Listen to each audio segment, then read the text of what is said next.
Right-hand side, dominating game number 1 from Axiom, it is Impact.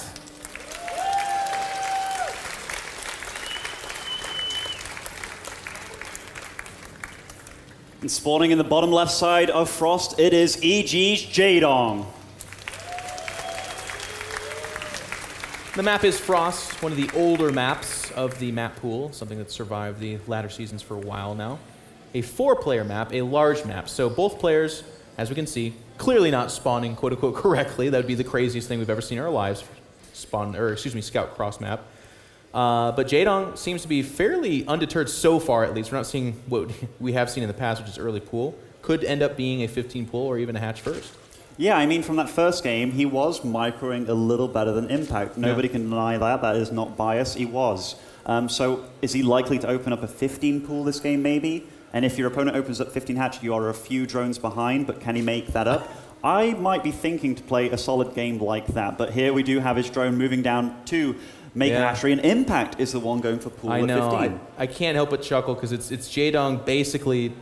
These best of 3s are so savage. It's so short. You know, we've talked about this all tournament long. It will be a best of 5 grand final in a couple of rounds, but best of 3 is so short and shallow. So we talk about playing these best of series, and I love this move from Jaedong. He got build order disadvantaged because he was playing the macro game number 1. Game number 2, he just does it again. He says, "You don't have the balls to do that again. There's no way in heck." And in this case, he's correct. It's actually going to be Impact that goes with a much, much safer build, 15 spawning pool. And ZvZ is so savage within regards to build order wins early on. You have your 15 hatch, you have your 15 pool, and then you have your 9 pools. They all have, or they all go in a mini circle of death in which one beats which. And Jaedong, his life is on the line. Would you go, personally I'd go for the safest play, but that does not make me a champion, whereas Jaedong is. So this play is going to work out for him. Very interesting. It's actually 6 lings out for Impact. More standard is 2 to 4, and they're really kind of scouty lings, but not scouting his opponent first, and then sending out his overlord to top left as the secondary overlord doesn't see another overlord there as well. So he knows, for the most part, Jaedong is bottom left. But these 6 lings is a little bit of investment. I don't want to make it sound like he's like, he's obviously not all inning or something crazy like that, but he is playing super safe. Yeah, what are you going to achieve with those 6 lings? I don't know. That's what you're asking. What do you catch, You don't really catch anything. You're going to run into a pretty similar link count, but with queens too. At most, he just forces these drones to dance around, I guess, but maybe he'll prove us wrong right here. He's going to try. He's going to go ahead. And again, Jaedong just kind of fading back here because he is the guy with only 4 lings versus the 6. The 6 make their way in here, but they're getting deflected by the drones, and just more time for the queen to come out. The queen does pop out, and we have our answer. In fact, these Zerglings are in danger of being trapped, and that would be not super bad, but not good. Not good indeed. Drone counts are very similar, 20 to 21. The big difference here is Jaedong has speed halfway done, meaning he'll have map control after this. Yes, the drone took a bit of a hit from the queen there. It was a little unfortunate.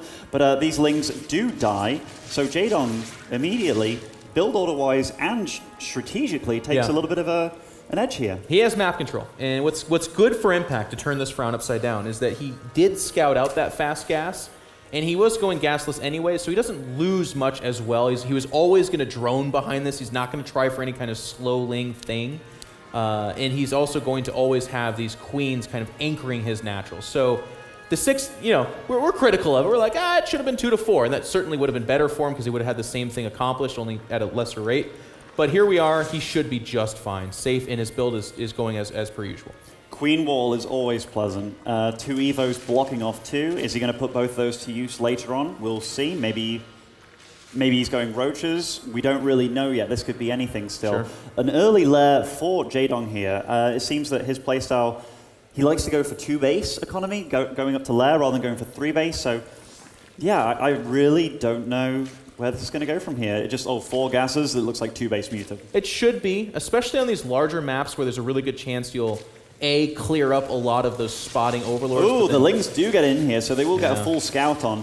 And you may think this isn't the biggest deal, but getting to count gases, there are no gases in the main, there's no lair being done. Running back down to the natural, it doesn't really make it, but this is a really good scout for Jaedong. And he actually might even confirm this newly formed lair. That's good. Runs back in, lair, an extractor going down, not the 4th one though, so he knows he's going to be ahead in gas. Is he going to go down to the natural? No, not yet. No, he sees a lot of queens, though. But to kind of go back to what I was saying, that the mutas give such strength on this map, in particular because it's large, you get a lot of overlords, but also the mobility of the mutas really get to take advantage of that when you have more space to really see that. In fact, these lings get down to the natural and they see the Roachborn as well. So Jaedong has all information. He knows everything. Picked off a little drone there, too. One thing that's confusing me a little bit here is the ling speed by Impact at this late stage in the game. Given that he's going for Roaches, quite obviously, and quite a few queens, I'm wondering what he plans on doing with those lings. Yeah, you know, I'd rather probably see like a carapace upgrade, or if you're going to skip that altogether, then perhaps save for a big explosion of roaches, or even getting roach speed the second this finishes. I have to agree with you. That's a little bit interesting. Well, we have our answer. That's actually 20 Zerglings being made right this second. And this is actually kind of a classic, I don't want to call it a timing, but a response, if you will.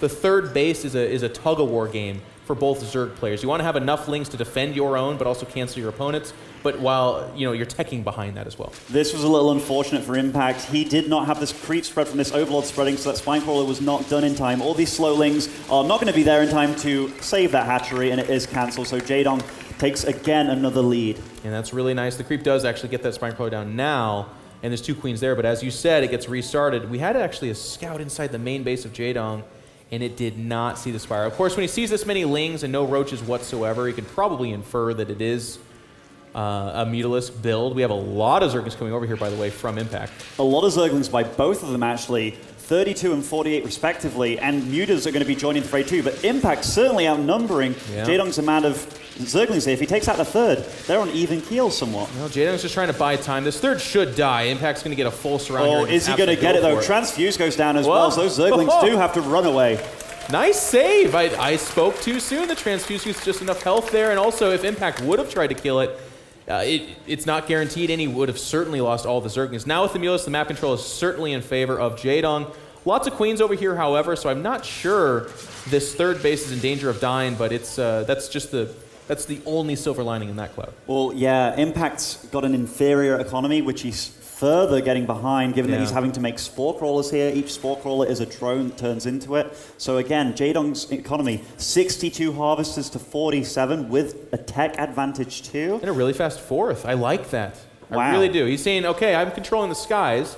You lost a lot of lings trying to kill my third. Map control is firmly in the grasp of Jaedong. And one of the best ways to capitalize on that is, of course, tech switching, because you don't just stick on mutas, but also adding a super fast fourth. Yeah, and Impact will make nothing that can attack air and move out across the map for a while. So these mutas, free reign, as you said. Look at the map vision for Jaedong too. Control of 2 Zelnagas, overlords all over the map. He's killing all of Impact's overlords. Impact is not only playing behind, he's playing blind too. Yep, and even a 5th hatchery being added for Jaedong, so that's one of the ways you can also end up spinning that. A lot of lings dying on the right side of the map as Jaedong does hunt them down. Really, really being good about fishing around this map. This is something we saw from Life earlier. I don't know that we'll see this come out from from Impact, but we've seen like a Nidus Worm Queen Infestor attack. There was enough queens out there that this could be something on the scope for Jaedong.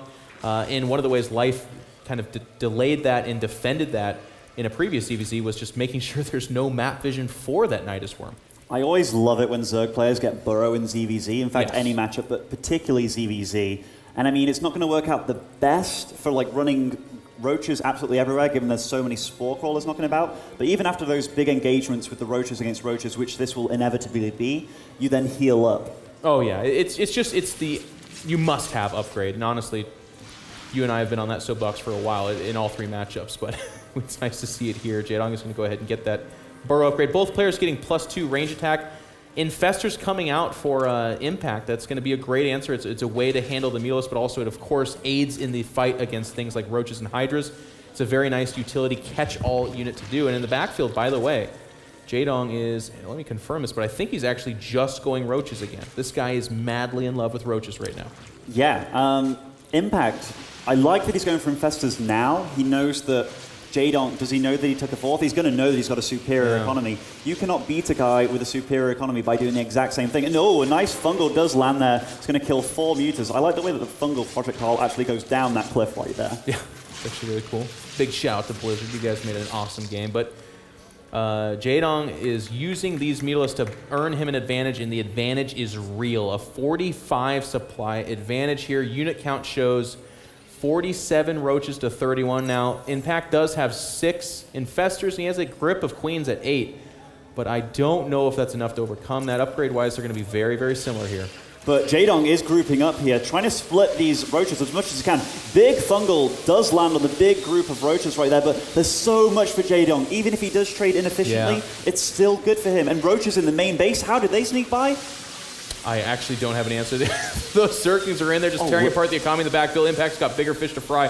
He does hold off this attack, but you'll notice that supply differential is actually, again, in favor of Jaedong because he just traded so well there. Some infestors did die. The Zerglings cleaning up the main. Impact just now realizing what was happening and is going to go ahead and start to work on those. But behind this, Jaedong, again, churning out more roaches. Carapace upgrade. And on the production tab, Impact has to remake his drones because he lost them there. He was burrowing lings in the main base while he was burrowing his roach army. He does unburrow right next to Impact. These infestors are kind of out of energy. Bit of a freeze frame there. Oh, geez. The burrow trap is sprung. Infestors dying as they try to go across the map. Impact. You got caught with your hand in the cookie jar. Jaedong is killing infestors and roaches alike. Queen's called out here as well. The burrow play was nice. This play is so stunning that our production crew is even checking Twitter. GG called.